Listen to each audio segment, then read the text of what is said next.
Welcome, everyone.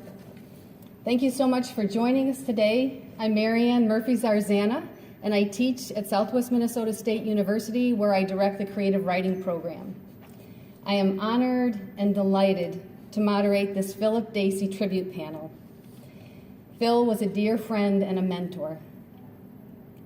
I thank the Association for Writers and Writing Programs Selection Committee for accepting our proposal and allowing us to present this tribute today.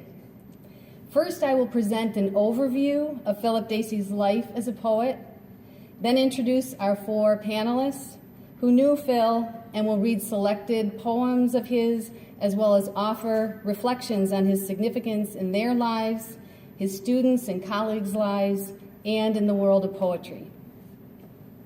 Philip Dacey will have the last word today. We will present his last performance.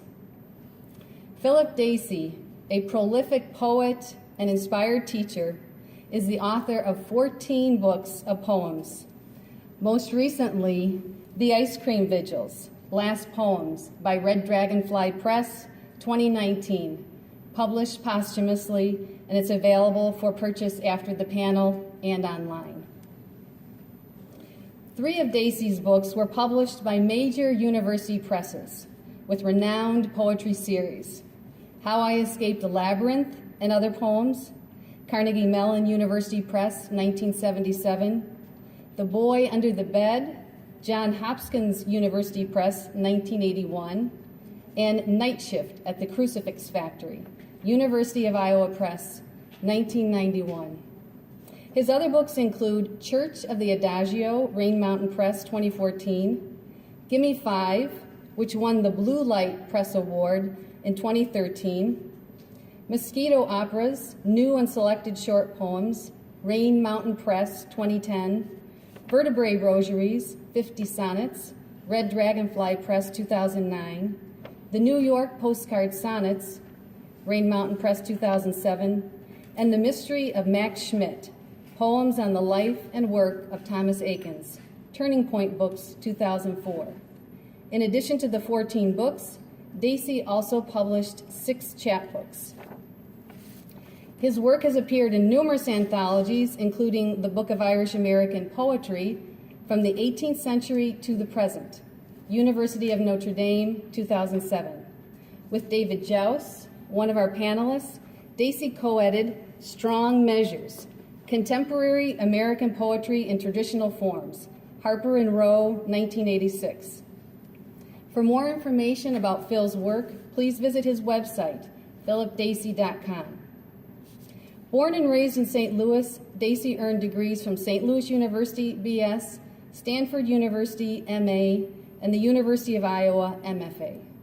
Dacey was the recipient of 3 Pushcart Prizes, Fulbright and NEA fellowships, as well as a Woodrow Wilson Fellowship.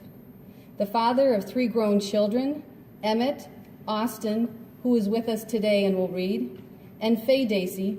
He served in the Peace Corps, Nigeria, 1963 to 65, and taught at Miles College, Birmingham, Alabama, in 1966. For 35 years, 1970 to 2005, Dacey was a resident of Minnesota and an English professor at Southwest Minnesota State University, Marshall, where he founded Marshall Festival, a celebration of rural writing and culture which continues and thrives today. At the end of the panelist presentation, we'll show a clip of Dacey performing at SMSU's Marshall Festival in October 2015, his last public performance. When he retired in 2005, Dacey moved to New York City on Manhattan's Upper West Side. In 2012, he returned to Minnesota to live with his longtime partner, poet Alixa Doom, by Lake Calhoun in Minneapolis. In July 2016, he passed away from leukemia. Now I will present introductions of each of our panelists in alphabetical order. Stephen Dunn is unable to be with us, but his reflection and Dacey's poems will be read by David Jauss. His picture is up on the screen right now. Dunn is the author of 18 books of poetry, including the recently released Whereas and Different Hours, which was awarded the Pulitzer Prize. He is the recipient of a Guggenheim Fellowship and was a finalist for the National Book Critics Circle Award, among other honors. David Jouse was a student of Phil's at SMSU.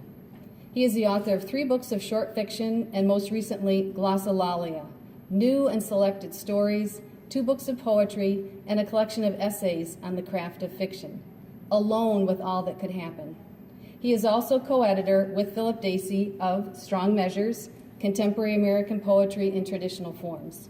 He teaches in the MFA writing program at Vermont College of Fine Arts.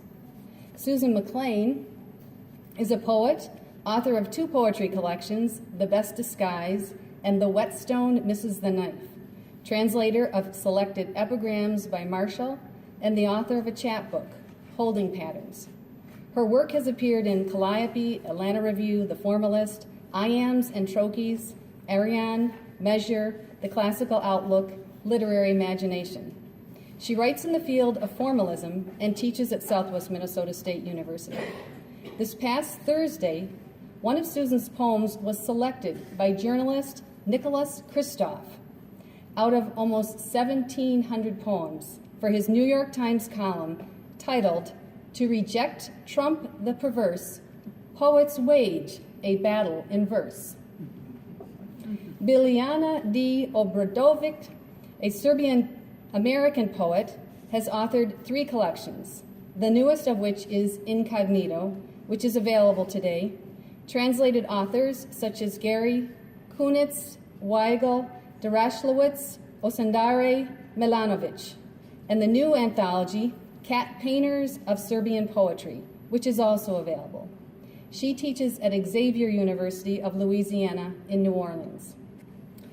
Barton Sutter earned his BA at Southwest Minnesota State University and his MA at Syracuse University. He is the only author to win the Minnesota Book Award in 3 genres, poetry, fiction, and creative nonfiction. My Father's War and Other Stories won in 1992, the Book of Names, New and Selected Poems won in 1994, and Cold Comfort, Life at the Top of the Map won in 1999. Sutter has written for public radio, has had 4 verse plays produced, and regularly performs as one of half of the Sutter brothers, a poetry and music duo. Okay, and we'll start now with Stephen Dunn, channeled through David Jouse. Thank you. I've been talking nonstop for 4 days, so I hope my voice holds up. This is Stephen's tribute for Phil. He's very sorry that he can't be here today, and he's asked me to read 3 things for him. A letter he wrote to Phil when he knew that Phil's death was imminent, and 2 poems that Phil sent him shortly before his death. I'll read Phil's poems first. The first one is called Walt and Joe. Until I learned that my father was bisexual, I had never thought of associating him with Walt Whitman. It had always been easier connecting my mother to the poet. She'd have fit in at Pfaff's, playing piano for all the revelers, as she did at parties in our apartment. And wasn't Whitman the mother of us all? But now I see that my father, uneducated, a laborer, no more bookish than the tradesmen and mechanics Whitman loved, could have been one of his roughs, though a gentle, sweet one, on the Brooklyn docks. In the picture of my father and his Navy buddy, both of them in uniform, heads close together, I want that discoloration in the background to be not the work of time, but the ghost of the poet, an emanation like a blessing on these thoughts. And because I believe that Whitman, who said he met strangers in the street and loved them, would have loved my father if he had met him, I hereby take my father's hand and place it in Walt's to introduce them. Walt, Joe. Pop, Walt. Let them talk of mothers. Whitman's beloved one, my orphaned father's dead before he could remember her, and war, the civil and the First World Wars. And maybe my father says something of me, how he feared my education would separate us, though it never did. And now they are sleeping together, arms thrown leisurely around each other, perhaps in the bunk bed of the ship my father sailed on, the small space, made even smaller by the presence of the two bodies, their long, peaceful breaths mingling as they dream. That's Walt Whitman, I'd say, to anyone who'd listen and look. And next to him, I'd add proudly, that's my father. The second poem is called Sirius Red, and it's dedicated to Stephen Dunn. When I faced hours of transfusions at the clinic, I took one of your books with me for a double transfusion of blood and words. Your book didn't beep at certain intervals to signal it was time to check my vitals, but your words checked them as a matter of course, continuously, their sounds more reliable than any equipment on wheels. You were my doctor and nurse in a hardback edition with dust cover, a prescription for health, which is to say a guide to living with the condition known as the human condition. Just when the bloody procedures ended, I completed rereading your book, and thereafter carried it very carefully, its poems a darkly serious red, and in motion, and able to spill secrets from deep inside my veins.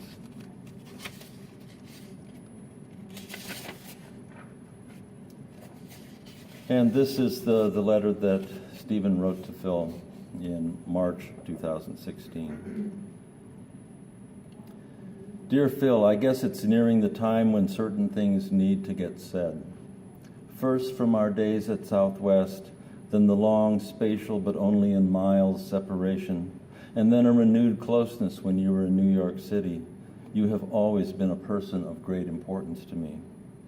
How lucky to have you as a friend in Minnesota when I was hungry for poetry, companionship, and knowledge, which I had at Syracuse and thought I wouldn't have again.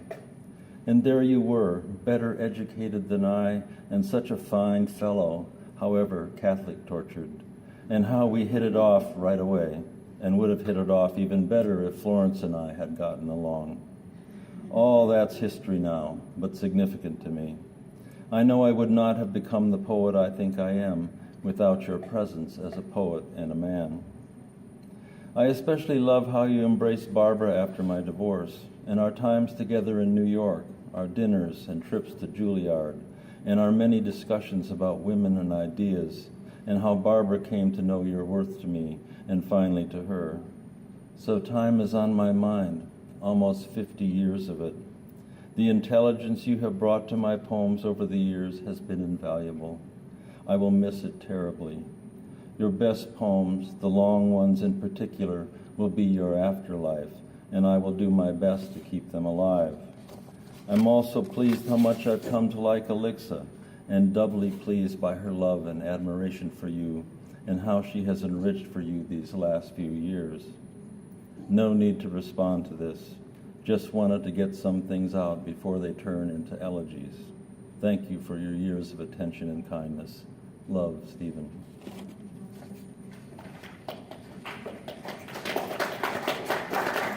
And since we're going alphabetically now, it's my turn. This is my tribute. I feel honored to have been asked to take part in this tribute to Philip Dacey. Phil was my teacher, my colleague, my co-editor, and most importantly, my friend for nearly a half century. I first met Phil in the fall of 1970 when I was 19 years old. I had just transferred to Southwest Minnesota State from St. Cloud State, another Minnesota college, in order to be closer to my girlfriend. Transferring to Southwest was the single best decision I've ever made, both because I eventually married that girlfriend, and we've been married now for nearly 46 years, and because I met and studied with 4 amazing teachers who utterly changed my life and became dear, dear friends. 2 literature professors, Delbert and Edith Wilder, and 2 poets, Stephen Dunn and the man we're here to celebrate, Phil Dacey. I had dreams about becoming a writer before I transferred to Southwest, and in fact I spent much of my year in St. Cloud writing stories, poems, and plays in my dorm room. But until I arrived at Southwest, I had no idea that one could actually take a class in creative writing. None was offered at St. Cloud State at that time. So I found myself suddenly able to take writing courses Not only that, but from two of the best writers alive, Stephen and Phil. I was primarily interested in fiction writing, and Stephen had been hired to teach both poetry and fiction, so he was my teacher for the bulk of my creative writing classes. But I did take 2 poetry workshops from Phil. Phil was an incredibly brilliant, rigorous, and supportive teacher. He had that rarest of gifts, the ability to parse all of the flaws in a poem in such a way that the author left the room feeling encouraged, not devastated. Despite the fact that my poems were so bad that calling them lousy would have been a compliment, he took them and me seriously. Both Phil and Stephen treated me as if I were already a writer, and because of that, I eventually became one. My gratitude to both of them is beyond measure. In addition to the 2 poetry workshops I took from Phil, I also took 2 of his literature classes, and they were 2 of the 3 best literature classes I took in the process of earning 3 degrees. Phil's class on modern American poetry was amazing. Although the course catalog said the class would deal with early 20th century poetry, Phil began with Walt Whitman, arguing very convincingly that he was the first modern American poet. In the course of a 10-week quarter, we read and discussed Leaves of Grass, T.S. Eliot's The Wasteland and 4 Quartets, and William Carlos Williams' selected poems and Cora and Hell. Looking back on that class now, I can't imagine how we were able to cover so much difficult material in such detail in such a short time. But we did, thanks to Phil's ability to pierce to the heart of a poem and the poet who wrote it. Virtually everything I know about poetry I learned from that class. And because Phil always read a poem or passages from it before we discussed it, whenever I read Whitman, Eliot, and Williams, I hear Phil's distinctive voice in my head. And that's why, after he died, I found myself rereading not only his poems, but their poems as well. The other literature class I took from Phil was called Primitivism in Literature. The reading list was beyond eclectic. It included chapters about Romanticism and Classicism from books by Ivor Winters, Irving Babbitt, and Robert Goldwater, James Fenimore Cooper's The Last of the Mohicans, Jerome Rothenberg's anthology of so-called primitive poetry, Technicians of the Sacred, and an issue of Robert Bly's magazine The 70s that contained his essay on leaping poetry and poems by Federico Garcia Lorca and Tomas Transtromer. It was a mind-blowing class, and it taught me something important not only about literature, but also about Phil.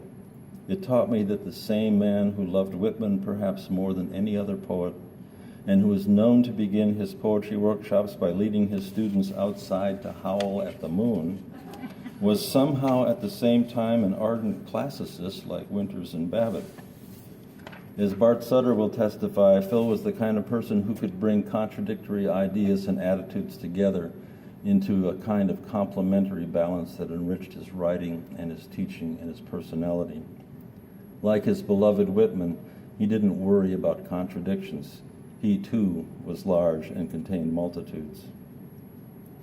Both while I was a student and later, when I returned to teach at Southwest between stints in graduate school at Syracuse in Iowa, I lived in Cottonwood, a town of 800 people, and for much of that time I lived in a house just 2 doors down the street from Phil.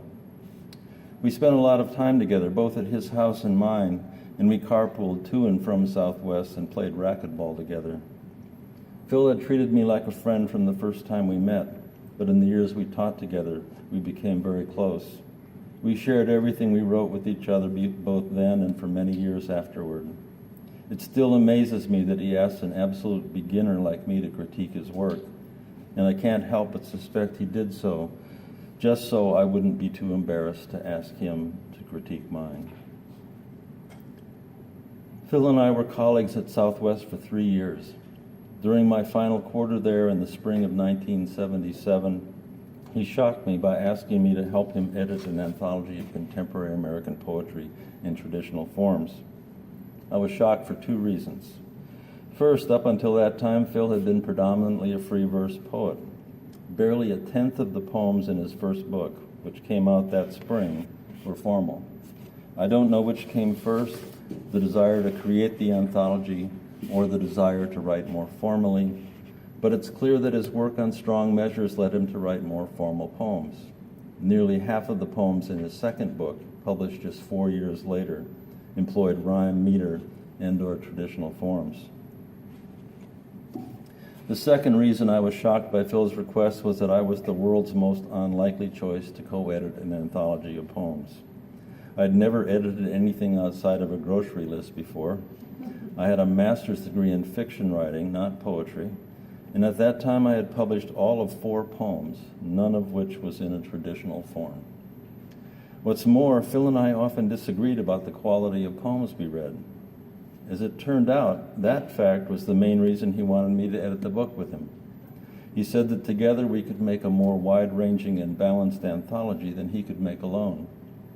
So even in creating the anthology, Phil embraced the principle of complementary contradiction. And as a result, Strong Measures, like Phil himself, is large and contains multitudes. As shocked as I was that Phil had asked me to help edit the anthology, I was even more shocked by his insistence that we be equal partners. Phil would have been well within his rights to give himself the final say on which poems would be included, but he said that each of us could select poems the other wasn't wild about, and each of us could veto up to 10 of the other's choices. We followed those ground rules throughout the process of creating the anthology, and Phil never once pulled rank on me, although he was certainly entitled to. In any case, you get the point. He treated me like an equal when I was far from being one. And this is just one example of many I could relate that demonstrate what an extraordinarily kind, humble, and generous man he was. Phil and I worked on Strong Measures off and on for 9 years, almost entirely via the mail, since he was in Minnesota and I was in Iowa City and later Little Rock, Arkansas. After we finished the anthology, we continued to correspond regularly, and we also continued to critique each other's work. And when I was back in Minnesota visiting relatives, I'd often go see him. Our last visit took place last May, just 6 weeks before he died. The man who had always called himself a poetry factory was now too weak and fatigued to write any new poems, though he joked that he'd been drafting his last words. I spent a wonderful day with Phil and his loving and much-loved partner, Alexa, and I was very touched by the courage, grace, and dignity with which he faced his death. Phil has inspired me throughout my entire life, through his poetry, his teaching, his collegiality, and his friendship, but nothing he ever did or said inspired me as much as the way he faced his death. When I learned of Phil's death, the first thing I did once I stopped weeping was read one of his poems, and I'd like to conclude my portion of this tribute by reading it. The poem is an elegy for another dear friend of mine, the poet Linda Hull, who died in a car accident in 1994. It was painful to read Phil's elegy then, so soon after losing Linda, but it's doubly painful now after losing Phil.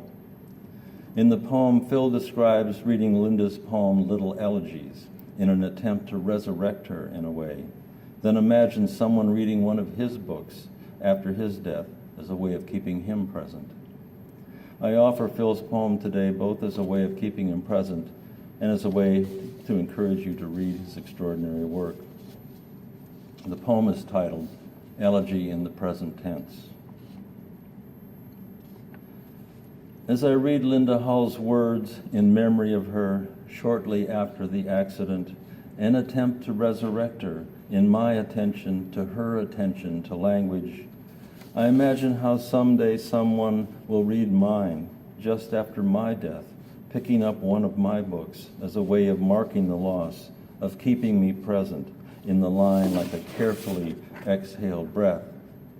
And so imagining, die into these words you are reading, the syllables a living elegy, a sarcophagus waiting to be filled by the voice of the dead, the tone deepening, the pauses more poignant, the consonants and vowels in their odd marriage like that of the living and the dead, who come together again as I return to Little Elegies by Linda Hull after having set it aside because I had died. Thank you.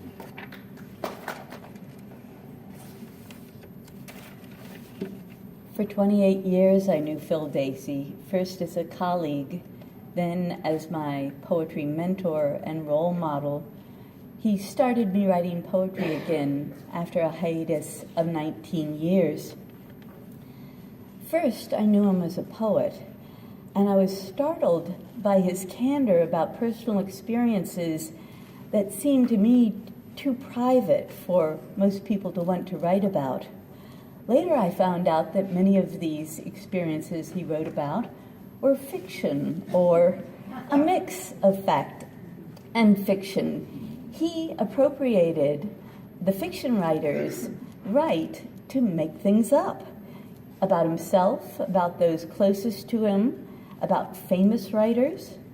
For instance, in his poem, The Deathbed Playboy, he wrote about his father on his deathbed requesting a copy of Playboy magazine. When his friends read the poem, they wrote him with sympathy on the death of his father. And he wrote back, "My father's not dead."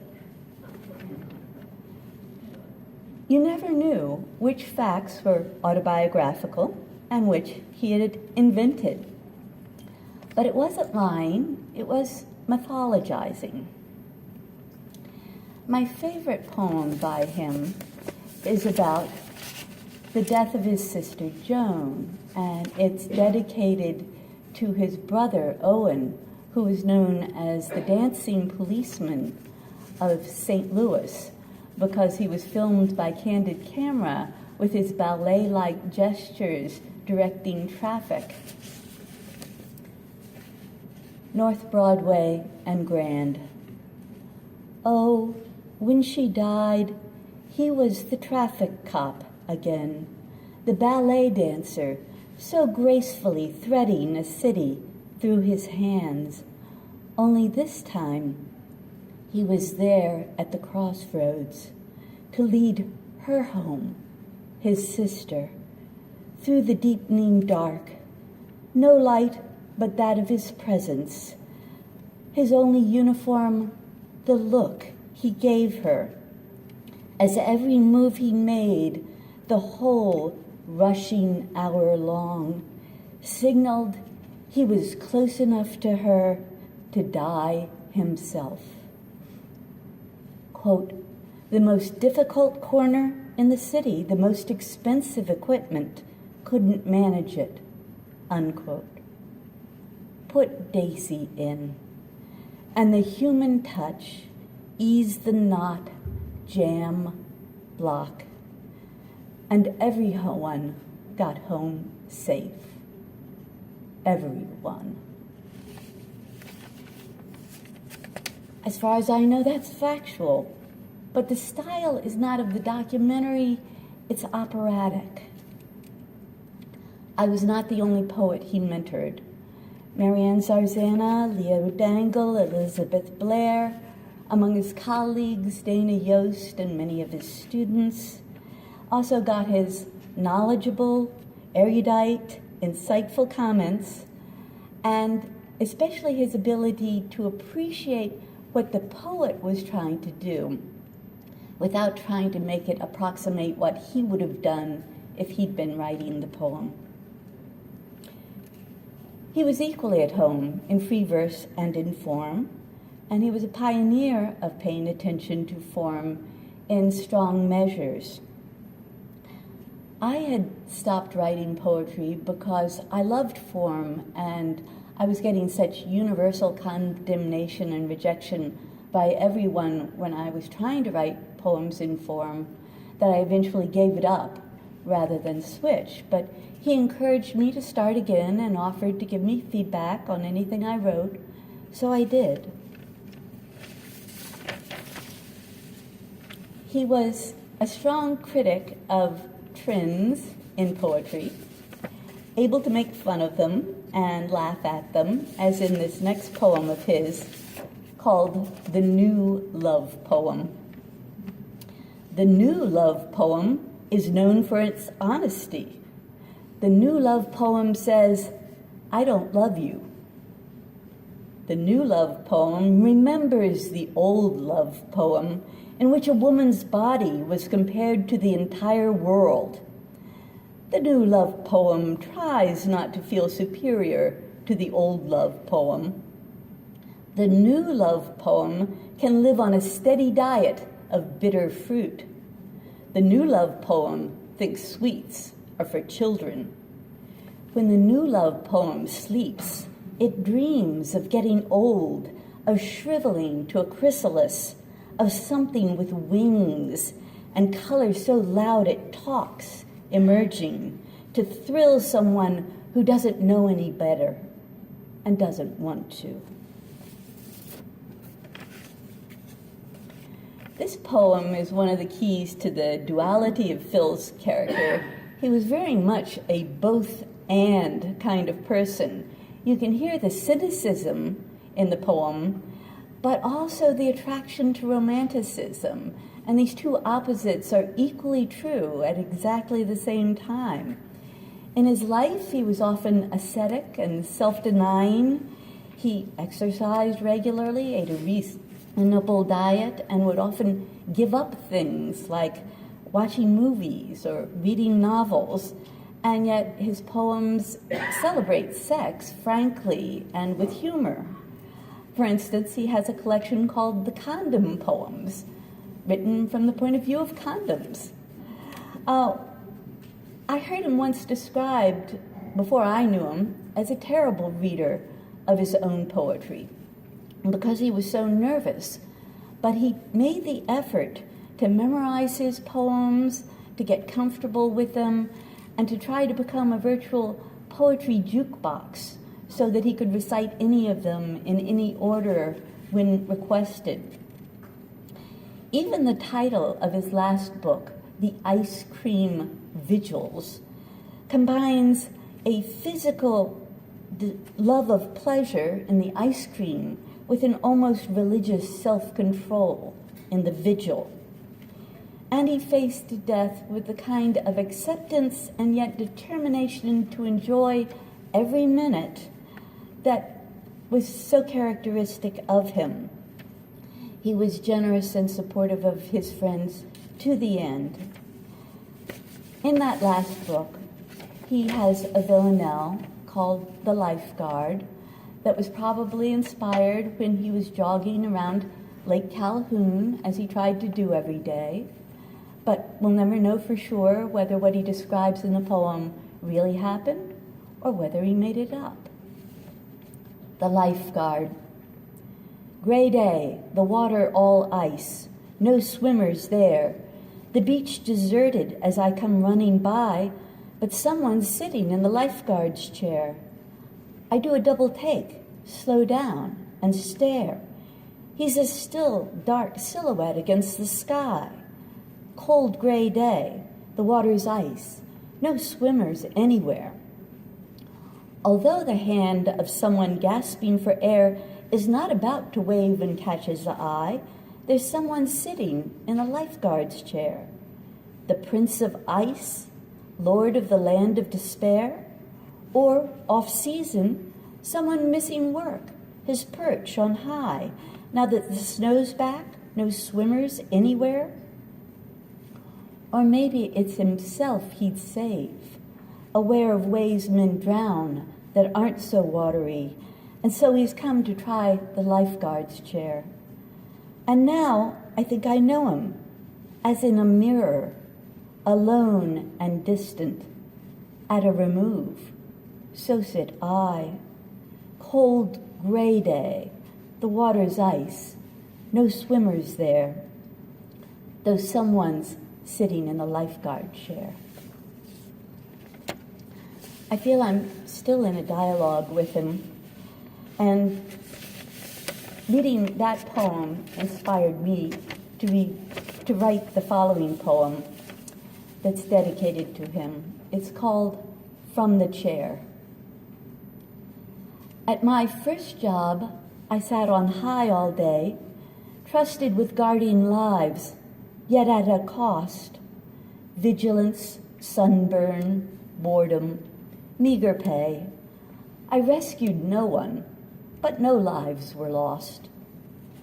At my last job, I sit alone indoors, pallid with chronic aches, no pay, no clout.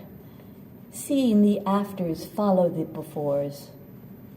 All lives are lost. I watch and write it out. Thank you.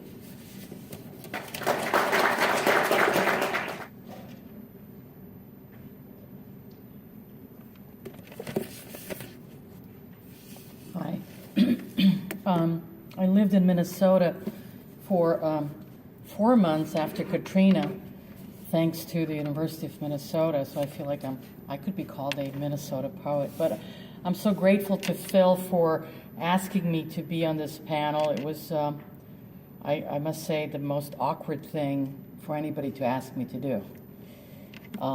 So thank you, Marianne, for organizing this. I met Phil, Dacey, and Larry Levis at their hotel lobby in Belgrade, Yugoslavia, in the summer of 1988. They were there on summer Fulbrights. We went to a restaurant called Srpska Kafana, a famous restaurant next to a theater in Belgrade. After that, I was, getting ready to come to the States to study in the MFA program at VCU. After that, when I came to the States in 1988, I continued my friendship with Phil for 28 years. Phil had traveled to Spain, Ireland, Vietnam, besides Yugoslavia, and he went to, as you heard earlier, Nigeria for the Peace Corps. After I moved here, he was still teaching at Southwest State University in Minnesota. I was studying at VCU. Larry Levis moved to Richmond after I left VCU and went to get a PhD at the University of Nebraska-Lincoln in 1991 and studied with his ex-wife, Marcia Southwick. So it was a really weird combination going on there. Levis then died suddenly in Richmond after that. Phil remained a dear friend and correspondent. I actually only saw him a few times in my life at conferences like the AWP in Minneapolis in 1992, when it was so small with some 200, 300 people. I think Stephen Dunn was there. I met Stephen Dunn in something like 1989 or 90 when he came to VCU to read. But there were only 300 people maybe at the AWP, and we played volleyball. We had a volleyball tournament. I don't know if anybody remembers this. And Phil, Phil, of course, was there. Bruce Weigel, just a bunch of people. And I, of course, play volleyball, always have played volleyball since I can remember. Of course, even then, there were dances, and he was there. He was always in great shape, played volleyball, and ran marathons. He gave me his Boy Under the Bed 1981 collection in Minneapolis and wrote, "Welcome to Minnesota." And this was the book that had one of my favorite poems. I'm going to read that one first. It's called Watching a Movie in a Foreign Language Without Subtitles. This is the way it has always been. Someone speaks and you know you will never understand. A man shoots another man and talks as he does. You try to translate. Could he have said, "We're all dying loaves of bread"? Or a woman opens her blouse, revealing a scar on her breast. To the man who stares, you hear her say, "Yes, yes, there are rivers in the moon, jelly." For years now, you have starred in your own foreign movie. Once at breakfast, when the sun through the terrace window was a director's dream, your wife said, "You know I love you." It was the strangest language you had ever heard. You passed her the salt. Or your children run to the door to greet you, chanting, "Daddy's home, Daddy's home." Your eyes fill with tears, surely out of frustration. When will they learn to speak the tongue of men? So eat popcorn, heavily buttered, and watch the inexplicable goings-on. A car hurtles off a cliff. The sun rises. Leaving the theater, someone bumps into you. He says, "Savages have eaten the moon." You say, "You're welcome," and smile. It is always good to meet someone from home. So it's very nonsensical, but makes sense. Once the Civil War started in my country, he was concerned and said that He wished all good things to my homeland as soon as it was possible, if not sooner, when few wished to empathize with me as a Serb, writing this in his Fives 1984 collection. I was always fascinated by his poetry and how he never ran out of ideas, how he was so prolific. He sent me his books, knew I couldn't afford them when I was a graduate student. I collected a lot of his stuff and called myself his biographer. I read everything he sent me, from How I Escaped from the Labyrinth, 1977, with quirky short poems like the one-line poem called Thumb, the odd, friendless boy raised by 4 ants, or the 2-line poem, It Was Easy, I Kept Losing My Way. He had a sense of humor and was interested in writing formal poems and writing poems about art. He continued with humor in his chapbook, the one you mentioned, the Condom Poems too. I have it right here. 1989, with a 2-line poem, The Condom Nightmare. I grow up to be the Hindenburg. Best one of all. 1986, Phil and David Joust put together this incredible anthology of formal poetry called Strong Measures, which I used from the library, but then I bought in 1984 for my comprehensive exams in contemporary American poetry. In workshops, we were writing free verse mostly, so this book of forms opened a whole world for me, so that I began experimenting with form, writing sestinas, villanelles, and sonnets, which I have passed on to my students. This anthology has influenced a whole generation of poets, but interestingly, it also showed that so many free verse poets were also writing in form. I wrote an article about him for a Serbian magazine and reviewed his recent book, Church of the Adagio, for World Literature Today, for which I review books on a regular basis. And I taught this book for writing about my class, an interdisciplinary class called Writing About Music. I have also been using his other book, The Mystery of Max Schmidt, Poems on the Life and Works of Thomas Akins, a 2004 book for my Writing About Art interdisciplinary class, which we're going to read in 2 weeks in my current class. Students love learning about the painter Thomas Akins, with whom he was fascinated, and how Phil interpreted his paintings. In 2000, I invited Phil to read at Xavier University of Louisiana, which is a Catholic HBCU, a black university. Phil was Catholic from St. Louis. On the cover of The Night Shift at the Crucifix Factory in 1991, he used a First Communion photo of himself with 2 girls dressed as angels. We published some of his poems in Xavier Review. The students loved his reading, in which he recited his poems, and the class visit where he was very encouraging to the students. He had an incredible memory.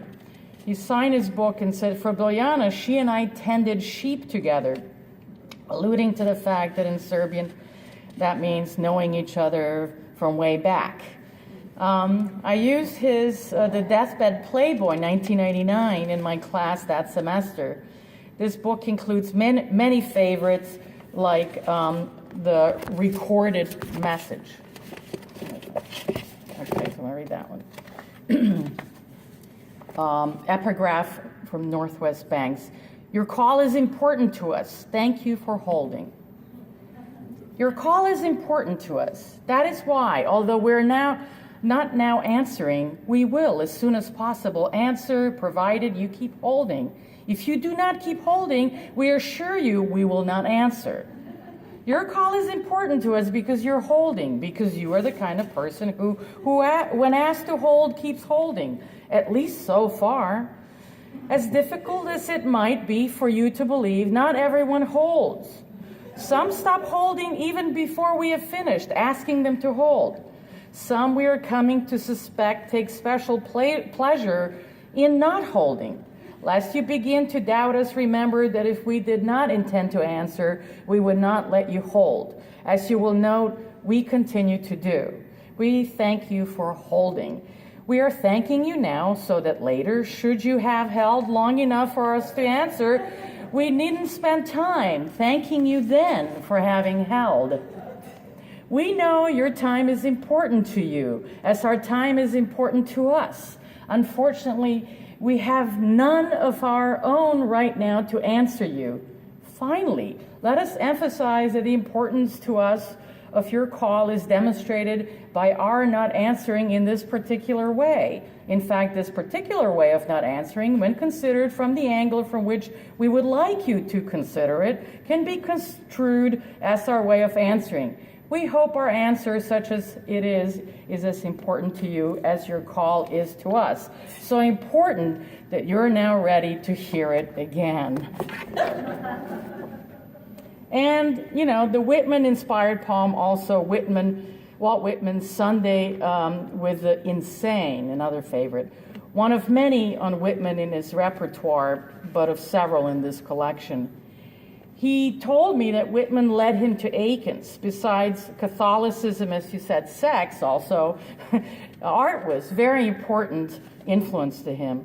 His collections of sonnets have always been inspiring to me and to my students, starting with What's Empty Weighs the Most, 24 Sonnets, 1997 book, dedicated to David Joust, that includes many favorites, but especially, I'm going to read two on Serbia, I'm going to read one, Shakespeare in Novi Sad, Yugoslavia. Novi Sad is a city in Yugoslavia, and in case you read this book and don't know what this means, the last line, nikad, nikad, nikad, is never. The night the dresser played in Novi Sad, in which Albert Finney plays an old bad actor on the road playing King Lear, I stood outside the movie theater, cast in my own role of American poet, as a nearby poster said, tomorrow night I'd read upstairs. Two students scanned the ad, discussed it if they should go, then shook their heads. I didn't play the fool and tell them, go, he's good, he's me. But only saw the show subtitled wonderfully in Serbo-Crow, which won Best Actor playing English, so it seemed Cordelia dead, I did not know, Lear's never, until nikad, nikad, nikad, oh. So I loved his rhyming Serbo-Crow. You know, that was, you know, since I'm a Serb. All right, so it was funny. And another poem, Patchwork Sonnet of Friends Complimentary Closes, in which he uses the Serbian word zdravo, meaning hello or goodbye. In Vertebrae Rosaries, 50 Sonnets, 2009, also includes the same poem. He said Shakespeare had nothing to worry about, but that he hoped my husband John Gary and I would find a few things to like. Read Shakespeare's sonnets? Forget it. No, Dacey popularized sonnets on contemporary topics, brought them to us, to our everyday lives. His Mosquito operas, new and selected short poems, 2010, includes some already mentioned favorites from his other books, but also new ones like Art Criticism 101, Remedial Section, and here's just a few lines from there. There is no Joya in a painting by Goya. Or The Poet. I have written too many poems. They now live in refugee camps inside tents. Philip Dacey, in his 14th poetry collection, The Church of the Adagio 2014, includes a poem about how he would like to die and dreaming of sainthood as a Catholic child. He never ran out of ideas and found inspiration in most unlikely places, and his playfulness with language, careful craftsmanship with form, witty line breaks, endless figures of speech, and allusions to art figures in their works make us always wish for more of the same. Phil graciously wrote the blurb for my latest book, Incognito, and if you want to look at and read the blurb, it's right there, which came out just 10 days ago, from WordTech Press, in which he called me a global citizen investigating patriotism and nationalism while never losing sight of my personal family, motherhood, friendship, and various arts. He was a true friend. My last email to Phil was June 23rd from Belgrade, Serbia. And I said, I'm worried that each email is our last. I certainly didn't know our friendship would last 28 years. You've taught me a lot, and I'm very grateful. I will miss you, but I can always return to your poems. So much is in them. You're in them. He has changed my life, and the lives of my students. It seems that we were often telepathic. I think of him and I look at my email and I thought there would be a note from him. Then one day I sent him a message and then nothing came back. He was gone. But just 2 weeks ago, my husband bought me a copy of Phil's last poems. I opened the book and realized that he would still be there, but he couldn't sign this one. But I know there are more books to come, and I hope that the publishers will take these books and publish them as soon as possible. Thank you. Sorry.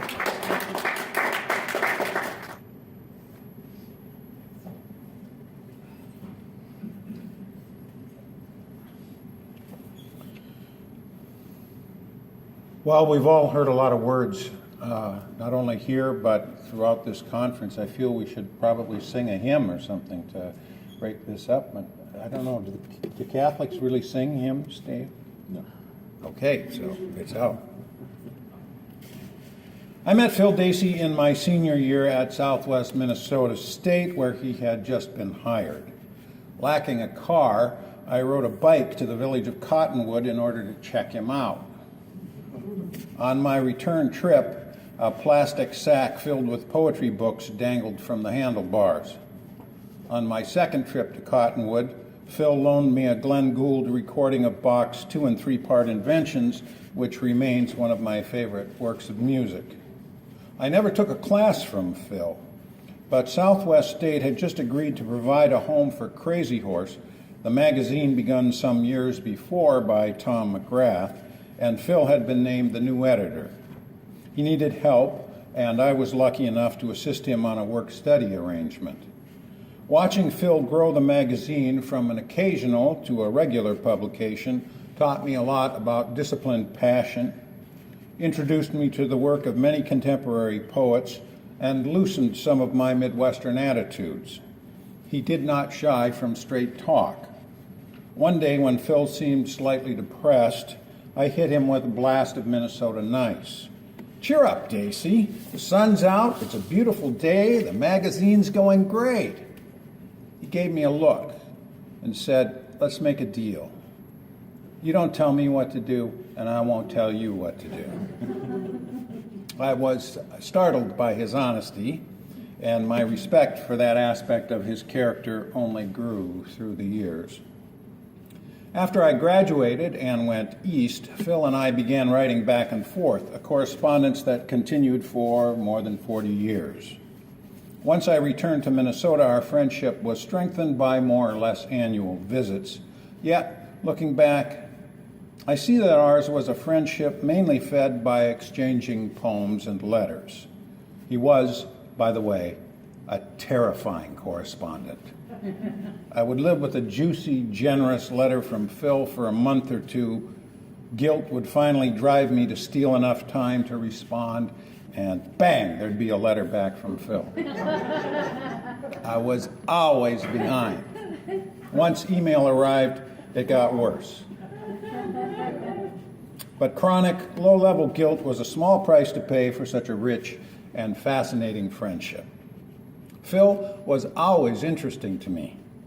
He was wildly creative and highly disciplined, friendly and scrappy, responsible and adventurous, tight-fisted and generous. He loved classical music, but formed a poetry rock band with his sons.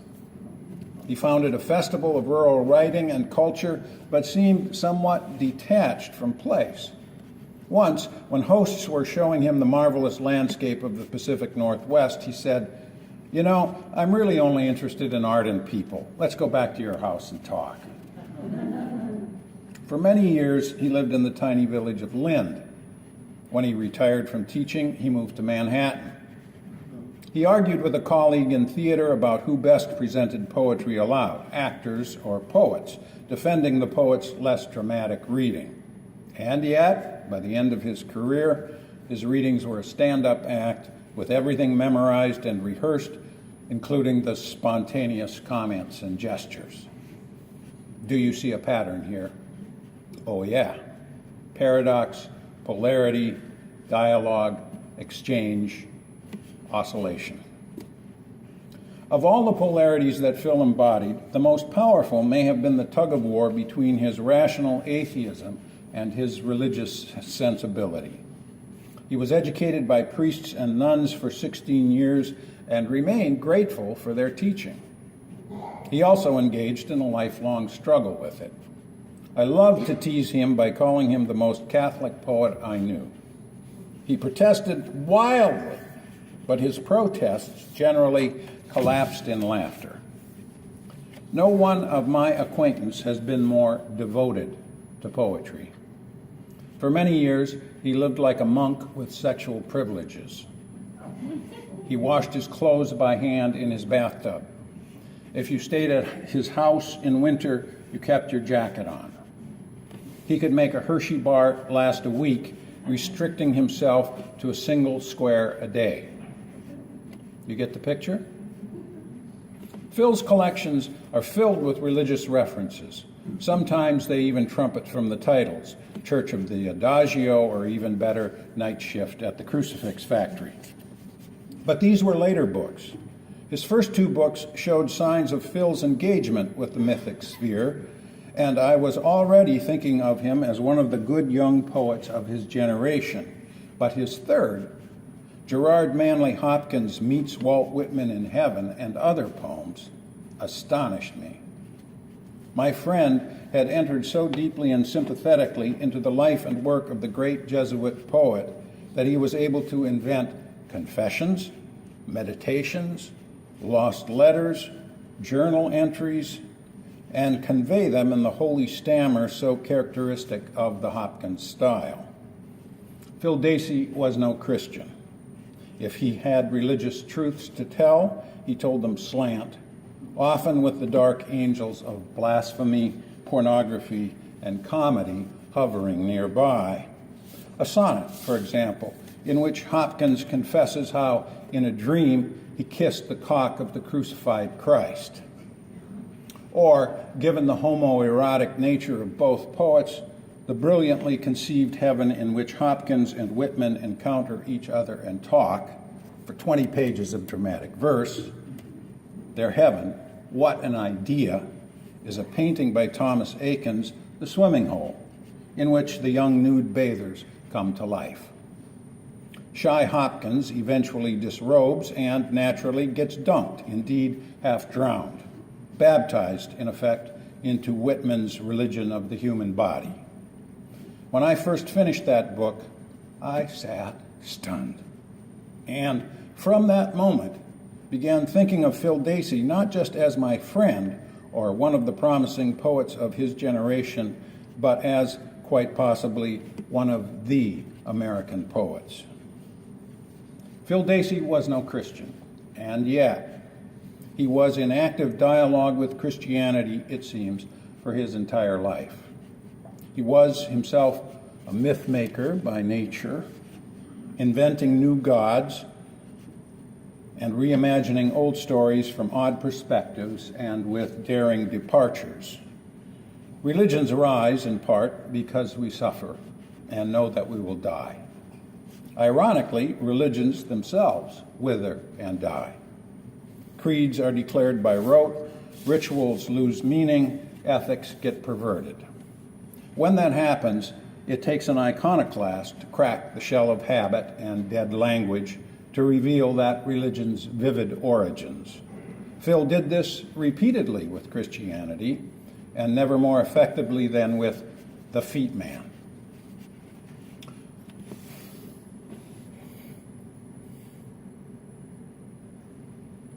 The worst job I ever had was nailing Jesus' feet to the cross on the assembly line at the Crucifix Factory. Jesus! I'd never thought of myself as religious before, but when I had to strike those nails, I figured it up once. More than 2,000 times a day, my mind began seeing things. Little tremors along the skin, jerks of those legs that were bonier than models' legs, his eyes imploring, forgiving. I swear, if a tiny drop of blood had oozed out of that wood at my pounding, I wouldn't have been surprised at all. I was ripe for a miracle or a vacation. All I got was worse. With each blow of the hammer, I flinched, as if I were the one getting pierced. Doing that job day after day was bad enough, but doing it to myself, my arms spread out from one end of my paycheck to the other, was crazy. I began to sweat constantly, though the place was air-conditioned. It wasn't long before the foreman took me aside and told me I was taking my job too seriously.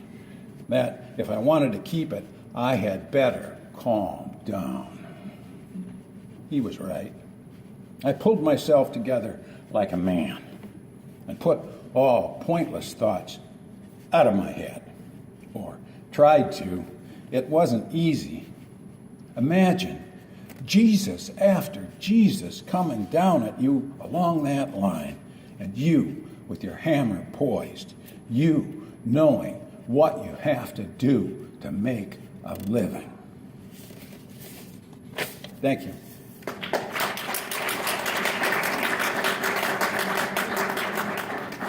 Thank you to all our panelists today. Now I would like to introduce, I'm delighted to introduce one of Philip Dacey's sons, Austin Dacey, a writer and assistant professor of critical inquiry at Mercy College, and he will read some of his father's poems. Thank you, Marianne. I know that if my father had been around during the planning of this tribute, he would have insisted that we not do it. And he would have secretly exulted that we nevertheless did. As we have heard, my father was a monk without a habit. He was an atheist who believed in the salvific power of self-denial and self-abnegation. One thing he would never deny himself, though, nor deny, were his friends. He was, above all, perhaps even before a poet, maybe by way of being a poet, a friend.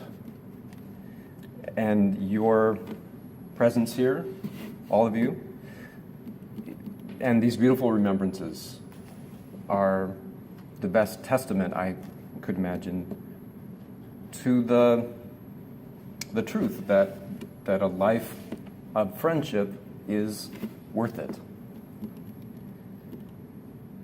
So on behalf of my whole family, I want to thank you so much, Marianne, and all of you for your tributes, for your friendship, above all. Well, I was going to read Going to a Movie in a Foreign Language Without Subtitles, one of my favorites. And it's one of my favorites because it is about the other thing that my father knew how to give, and that was his ear. He was a virtuoso listener. And part of why I think he was such a good listener is that he was never quite sure what was going on. And that's why I love that poem so much, him sitting in the movie theater, not quite able to translate. Because I think he was almost always in that state. And for better or for worse, it's a state that I've inherited from him. And I think it's made me a better listener too. My students tell me that. And that's what I'm perhaps most grateful for from my father. But since Billion also read The Answering Machine, I wanted to read my other favorite poem. I don't know. I think I know nothing about poetry, but I think it might be his best poem, which I think is the progenitor of The Answering Machine, and that is Form Rejection Letter from 1977, How I Escaped from the Labyrinth. Form Rejection Letter. We are sorry we cannot use the enclosed. We are returning it to you. We do not mean to imply anything by this. We would prefer not to be pinned down about this matter, but we are not keeping, cannot, will not keep what you sent us. We did receive it, though, and our returning it to you is a sign of that. It was not that we minded your sending it to us unasked. That is happening all the time. They come when we least expect them. When we forget we have needed or might yet need them, and we send them back. We send this back. It is not that we minded. At another time, there is no telling. But this time, it does not suit our present needs. We wish to make it clear it was not easy receiving it. It came so encumbered, and we are busy here. We did not feel we could take it on. We know it would not have ended there. It would have led to this and that. We know about these things. It is why we are here. We wait for it. We recognize it when it comes. Regretfully, this form letter does not allow us to elaborate why we send it back. It is not that we minded. We hope this does not discourage you, but we would not want to encourage you falsely. It requires delicate handling at this end. If we had offered it to you, perhaps you would understand. But of course, we did not. You cannot know what your offering it meant to us, and we cannot tell you. There is a form we must adhere to. It is better for everyone that we use this form. As to what you do in future, we hope we have given you signs, that you have read them, that you have not misread them. We wish we could be more helpful, but we are busy. We are busy returning so much. We cannot keep it. It all comes so encumbered. And there is no one here to help. Our enterprise is a small one. We are thinking of expanding. We hope you will send something.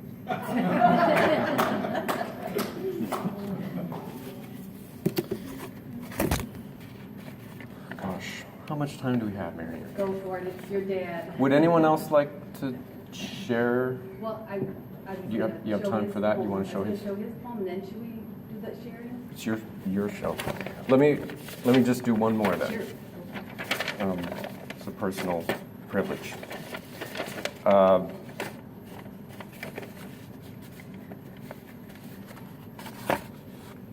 Although he was a self-denying atheist, he did have a sweet tooth.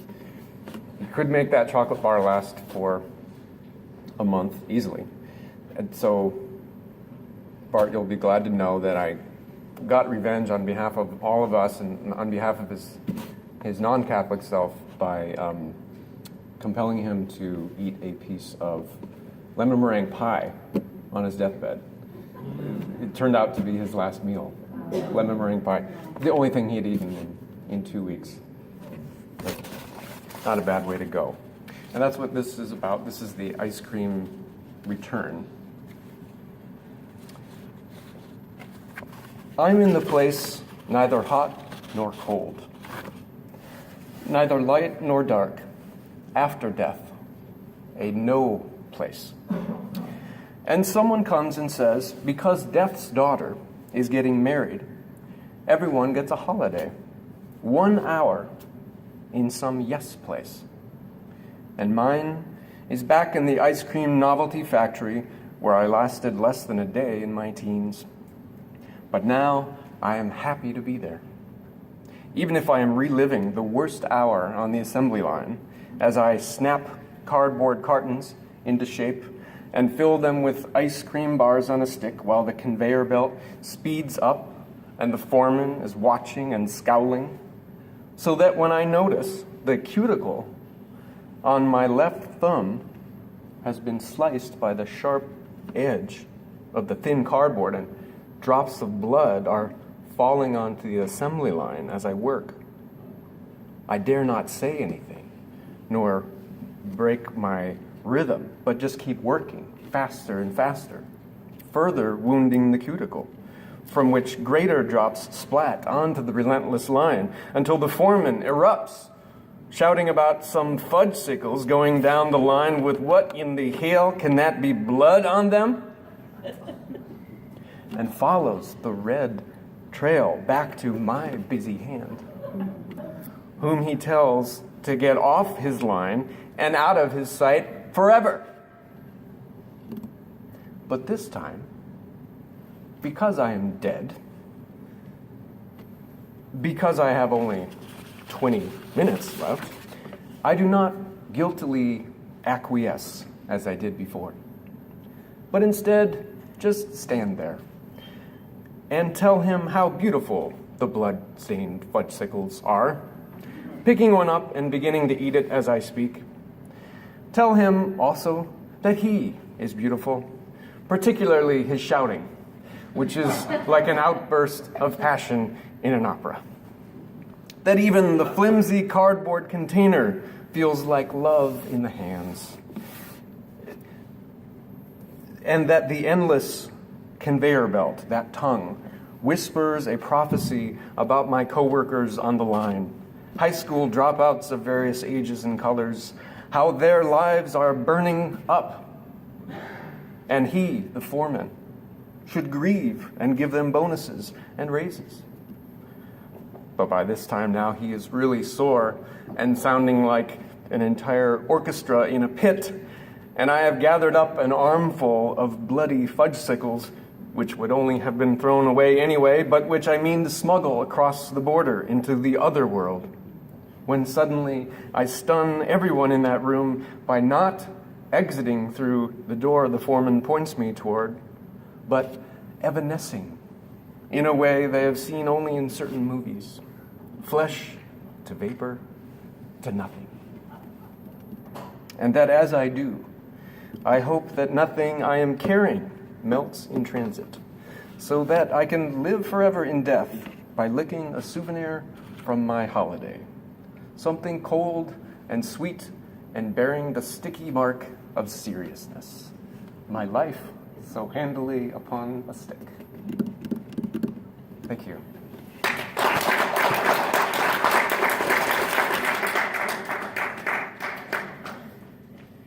Now I'd like to give Phil the last word if technology can work with us here. And a friend of mine wrote me a while ago and she said, how do you spell the word doozy? Is it D-O-O-Z-I-E or is it D-O-O-Z-E-Y? And I said, it's D-O-O-Z-Y. It's doozy in the dictionary and doozy in my heart and doozy up and down the street. It's doozy where the daisies roam and dizzy where the lovers doze and daze or lazy. It's doozy where it's Dacey and acey doosey upsy daisy, dipsy doodle when it's crazy, but doozy all the time. It's doozy any way you spell it, but dicey if you try to sell it. It's doozy any way you slice it. With doozy, you don't have to spice it up. So doozy this and doozy that, and keep your doozy hot, and let your doozy out when it wants out. For a hunky-dory intro ebo ad altari dei makes a fellow woozy. Onesie, twosie, does he, does she, yes they doozy. To the tune of Tommy Dorsey, William Basie, any bluesy band. So tell your Susie, there's no time for choosy, and it's all good newsy. Till the boozy, blousy, easy, jazzy, doozy, and thank you.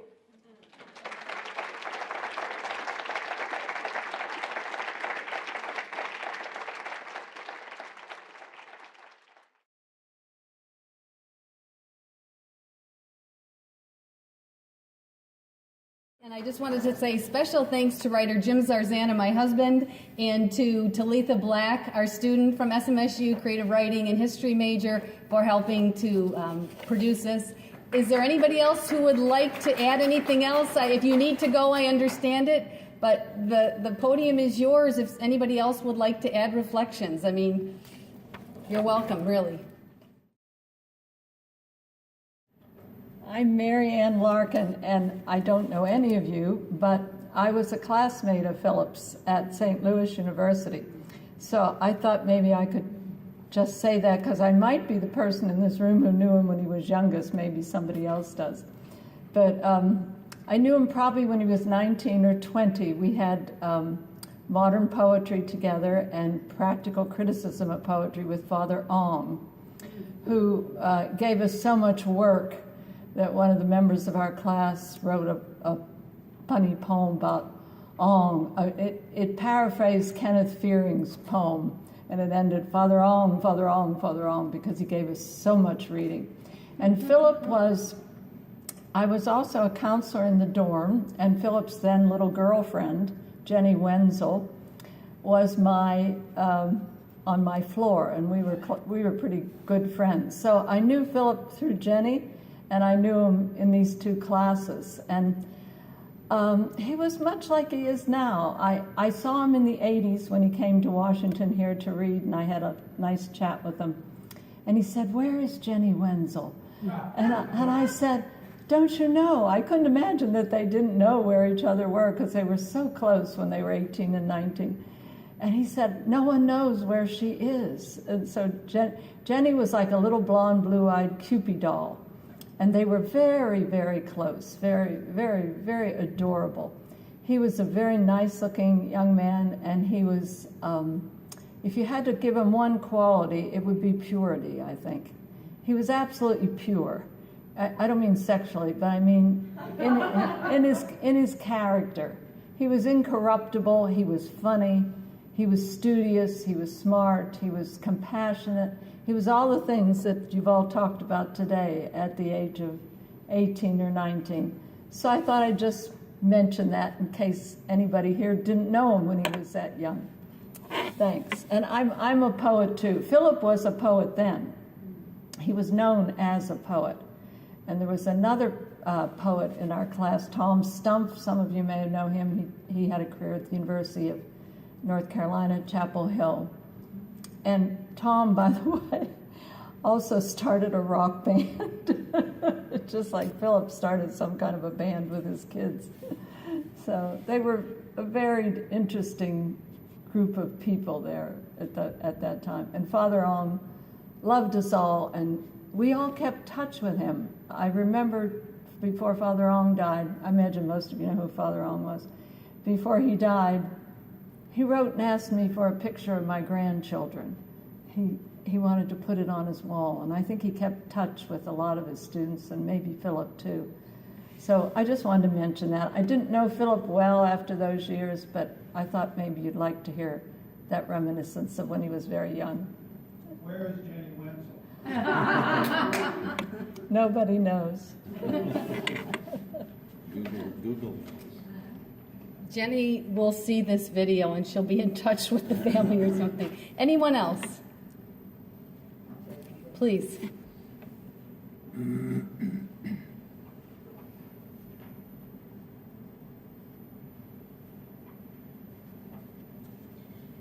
I'm Virginia Gilbert.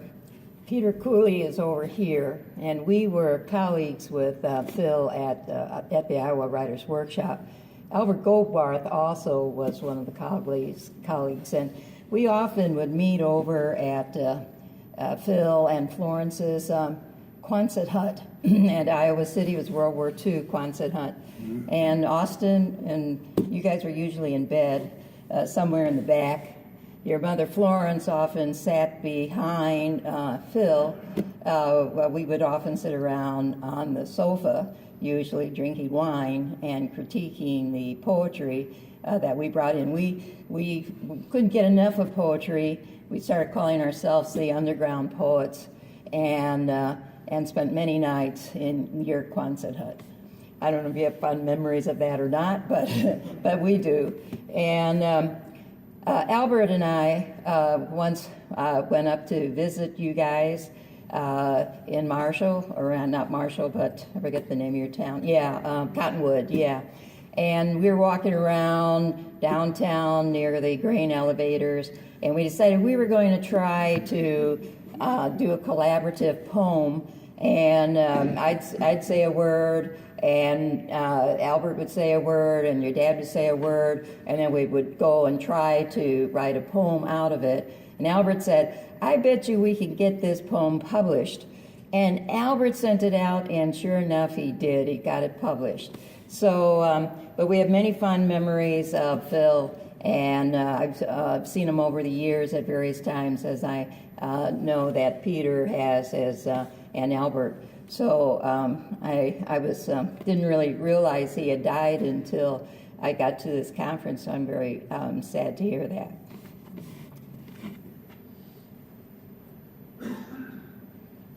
Thank you, Virginia. Ken, Carl? You need to leave, I understand.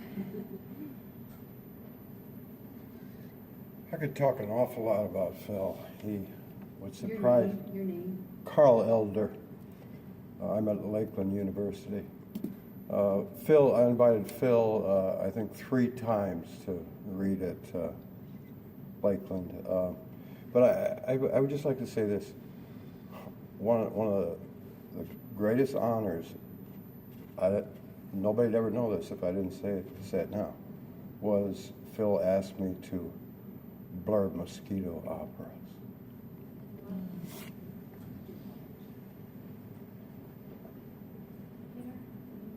Oh, sure. Okay. Since Jenny is blunt, she shook up my memory, yes. Definitely. We started little alternate groups at the Writers' Workshop when we didn't like the professor we were studying with. That was something we had. The tradition of that went back before even Jenny got there. I was in a group with Ellen Bryant Voigt, of course, who's been at this conference and one of the founders of it, really. But and I remember the first time I ever met you was at those student apartments. That was one of those subgroups and so on. But the night I most remember with Florence and Phil and with my wife Jackie, and then we each had one child at that time, was the first moon landing. We decided to have a poetry reading and sort of drink fest outside to celebrate it, and we all wrote poems about the United States landing on the moon. I think I still have that terrible poem somewhere. It was never published, thank God. But he and I exchanged poems in Iowa City, and then over the years again. He was certainly, I mean, of all the people I think I met really at the workshop, he had the greatest dedication to poetry and tried the most different kinds of poetry in his own different voices and forms and styles. All that has been said, but I certainly miss him.